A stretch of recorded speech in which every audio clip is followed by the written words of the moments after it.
ጠላቶቻችን ጽምዶ ብሎ መጥተዋል።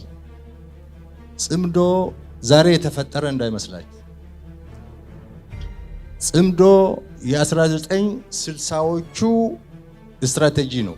እቺኛዋን የጽምዶ ሐሳብ በተመለከተ ግን እቺን ቅጀት ወደ መሬት እናወርዳታለን ብለው ስንዝር እንቅስቃሴ ቢያደርጉ ሳምበሳት እንደሚቀልጥ ይቀልጣሉ ብለን ነው ምናስበው ምናምነው። ለምሳ ሲያስቡን ለቁርስ አደረግናቸው የሚለው ታዋቂ አባባል በብልጽግና ዘንድም የተደገመ መስሏል የሚሉ ትንታኔዎች እየወጡ ይገኛሉ። የሱዳኑ ጽምዶም አዲስ አበባ በተጀመረው የሱዳን ፖለቲካ ኃይሎች ስብሰባ የከሸፈ መስሏል። አብይ ጽምዶን የገጠሙበት ስትራቴጂ እሾህን በእሾህ ይመስላል። ተመድ፣ የአውሮፓ ህብረት ይህንን የአዲስ አበባውን ጥምረት ደግፈውታል። ዝርዝሩ የመረጃ ቅኝታችን ትኩረት ነው። እንደዚሁም ለፌዴራል መንግስት የ2019 በጀት ከ2.3 ትሪሊዮን ብር በላይ ቀርቧል ተብሏል። ለመደበኛ ወጪዎች፣ ለካፒታል ወጪዎች፣ ለክልል መንግስታት ድጋፍ እንዲሁም ለዘላቂ ልማት ግቦች ማስፈጸሚያ ድጋፍ የሚውለው ይህ በጀት ለምክር ቤቱ ቀርቦ መጽደቁን የተገለጸው ይህንንም እናስቃኛችኋለን። ጤና ይስጥልን፣ እንዴት አላችሁ? የሸገር ታይምስ ቤተሰቦች ዕለታዊ መረጃ ቅኝታችን ነው ተጀምሯል። ቀደም ሲል ያነሳናቸውን አበይት ነጥቦችን በዕለታዊ መረጃ ቅኝታችን ወደ እናንተ የምናደርስ ይሆናል። እስከ መጨረሻው እየሰማችሁን አብራችሁን ቆዩ የሚለው የተለመደው አክብሮታዊ ግብዣችን ነው።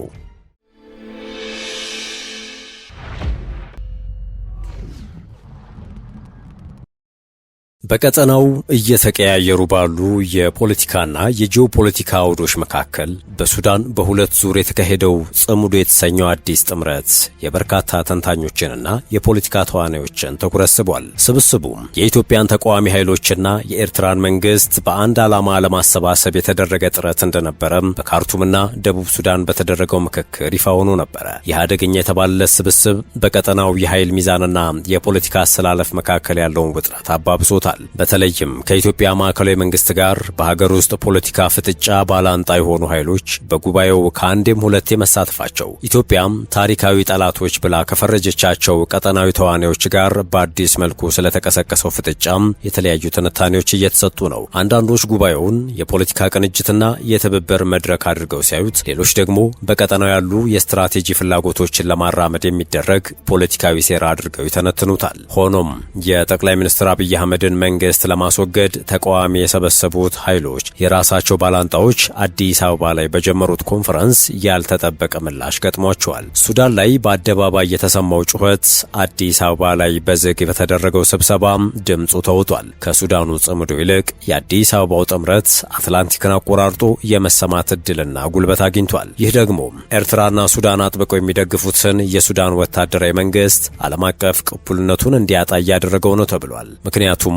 የአዲስ አበባው ጥምረት ምክክር በሱዳን ጉዳይ በሲቪል ወደሚመራ መፍትሄ ያመላከተ ትልቅ ለውጥ ሆኗልና ነው። በአዲስ አበባው የጥምረቱ ምክክር ማጠናቀቂያ ላይ የወጣው የጋራ መግለጫ ከተለመደው የዲፕሎማሲያዊ መግለጫነት የዘለለ ትርጉም አለው። በመግለጫው ላይ የሰፈሩት ቃላት እንደ አውሮፓውያን አቆጣጠር በሚያዝያ 2023 በሱዳን ጦርነት ከተቀሰቀሰ ወዲህ እስካሁን ከተሰሙት ዓለም አቀፍ መልእክቶች መካከል እጅግ ግልጽ የሆኑ ናቸው። የሱዳን የወደፊት ዕጣ ፈንታ መወሰን ያለበት በጦር ሜዳ በሚገኙ ወታደራዊ ድል ሳይሆን በሲቪል ፖለቲካዊ ሂደት መሆን እንዳለበት የሚገልጹ አሜሪካ፣ ብሪታንያ፣ ፈረንሳይ፣ ጀርመን፣ ጣሊያን፣ ቤልጂየም፣ ግሪክ፣ ኖርዌይ፣ የአፍሪካ ህብረት፣ የአውሮፓ ህብረት፣ ኢጋድ፣ የአረብ ሊግና የተባበሩት መንግስታትን በአንድነት ያሳተፈው ይህ መግለጫ በሁለት ዋና ዋና መርሆች ዙሪያ ያልተለመደ ሰፊ ዓለም አቀፍ ስምምነት መኖሩን ያሳያል። እነሱም ለሱዳን ግጭት ወታደራዊ መፍትሄ የለም፣ እንዲሁም ፈጣንና የጊዜ ገደብ የተቀመጠለት የሲቪል ሽግግር ሂደት ወደ ሲቪል አስተዳደር ሊያመራ ይገባል የሚሉ ናቸው። እስካሁን ድረስ አብዛኛው ዓለም አቀፍ ዲፕሎማሲያዊ ጥረት ትኩረት አድርጎ የቆየው የተኩስ አቁም ስምምነት ላይ መድረስ፣ የሰብአዊ እርዳታ አቅርቦትን ማመቻቸትና ጥቃቶችን መቀነስ ላይ ነበር። የአዲስ አበባው ምክክር ግን ሰብአዊ እርዳታዎች ብቻቸውን ከተጨባጭ ፖለቲካዊ ሂደት ጋር ካልተቀናጁ ጦርነቱን ሊያስቆሙት እንደማይችሉ ዓለም አቀፉ ማህበረሰብ እየተረዳ መምጣቱን ያሳያል። በተለይም ለሲቪል ሂደቱ ጊዜ የተገደበለት ወይም ታይም ባውንድ መሆን አለበት ተብሎ መጠቀሱም ትልቅ ትርጉም አለው። ዓለም አቀፍ ተዋናዮች መጨረሻ የሌላቸው የውይይት ሂደቶች ትርጉም ላለው ፖለቲካዊ ለውጥ እንደ ማዘጊያ መሳሪያ ሊያገለግሉ ይችላሉ የሚል ስጋት አላቸው። ጥምረቱና አጋሮቹም የተዋቀረና ፈጣን ሂደት እንዲኖር በመጠየቅ የሱዳን ፖለቲካዊ መጻኢ ዕድል ማለቂያ ለሌለው ወታደራዊ ስሌት መጠቀሚያ ሆኖ መቀጠል የለበትም የሚል ግልጽ መልእክትን እየሰጡ ነው። ምናልባት በመግለጫው ውስጥ የተላለፈው እጅግ ጠንካራ መልእክት ለግጭቱ ወታደራዊ መፍትሄ የለም የሚለው ማረጋገጫ ነው። ይህም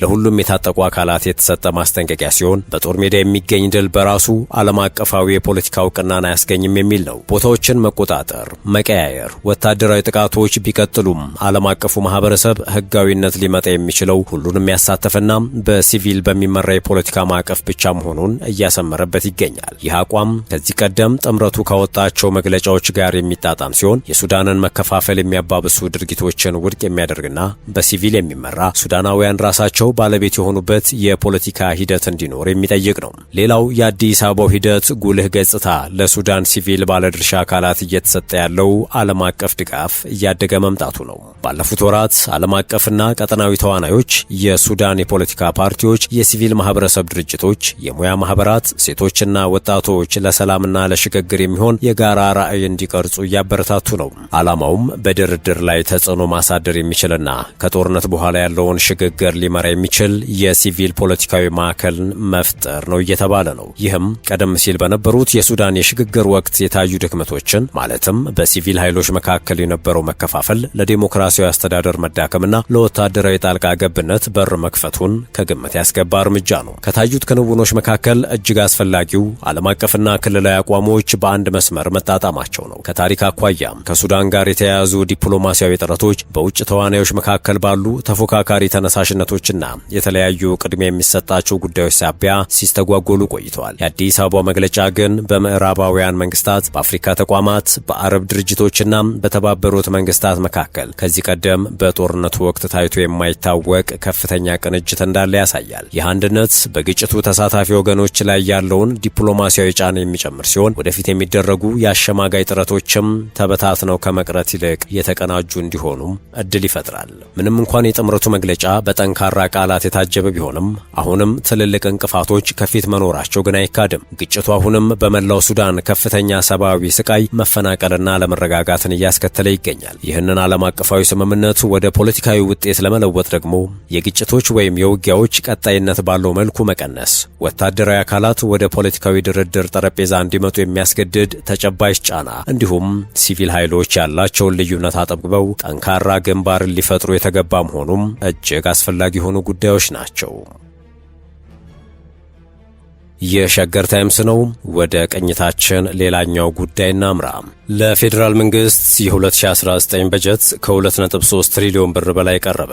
የሚኒስትሮች ምክር ቤት ለፌዴራል መንግስት ለቀጣዩ 2019 በጀት ከ2.3 ትሪሊዮን ብር በላይ አጽድቋል። ዛሬ ሰኔ 2 2018 ዓ.ም በተካሄደው 56ኛ መደበኛ የሚኒስትሮች ምክር ቤት ስብሰባ ላይ በቀረበው የፌዴራል መንግስት የ2019 ረቂቅ በጀት ላይ በሰፊው ከተወያየበት በኋላ ግብዓቶችን በማከል ወደ ህዝብ ተወካዮች ምክር ቤት እንዲተላለፍ በሙሉ ድምጽ መወሰኑ ተገልጿል። ለመደበኛ ወጪዎች፣ ለካፒታል ወጪዎች፣ ለክልል መንግስታት ድጋፍ እንዲሁም ለዘላቂ የልማት ግቦች ማስፈጸሚያ ድጋፍ የሚውል 2 ትሪሊዮን 339 ቢሊዮን 268 ሚሊዮን 126738 ብር በጀት ለምክር ቤቱ ቀርቦ ጸድቋል። የፌዴራል መንግስት ለ2018 በጀት ዓመት የመደበው 1.93 ትሪሊዮን ብር ነበር።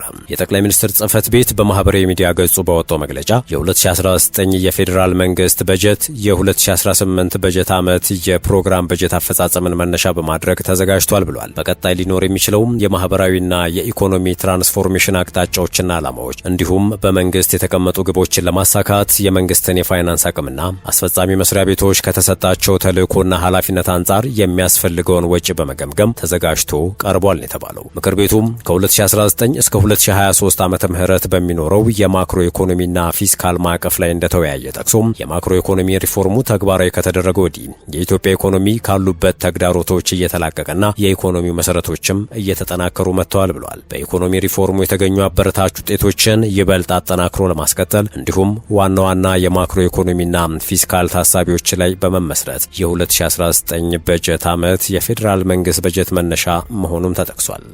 ውድ የሸገር ታይምስ ቤተሰቦች ለሰዓቱ የያዝነው የመረጃ ቅኝታችን ይህንን ይመስል ነበር። ስለተከታተላችሁን ከልብ አመሰገንን። በያላችሁበት ሰናይ ጊዜን ተመኘን።